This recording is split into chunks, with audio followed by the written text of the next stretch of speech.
Kapatid, kung napapanood mo to, wag mong i-skip. Alam ko minsan at madalas marami rin tayong problema, minsan marami tayong pagsubok at magagandang pagpapala na galing sa Panginoon. Huwag natin kakalimutan ng Diyos. Tara, pray tayo. Panginoon, dalangin ko po sa umagang ito, yung aking kapatid ay patuloy ko pong nilalapit sa inyo.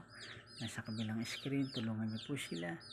At yung lahat, Panginoon, yung kanilang mga tinatangkilik ay patuloy ko po itong nilalapit sa inyo. Maraming salamat po sa mga pagpapala at patuloy na pag-iingat niyo sa bawat isa. Ano man, Panginoon, karamdaman nila, pagka sila sumampalataya sa inyo, Panginoon Jesus, ay gagaling.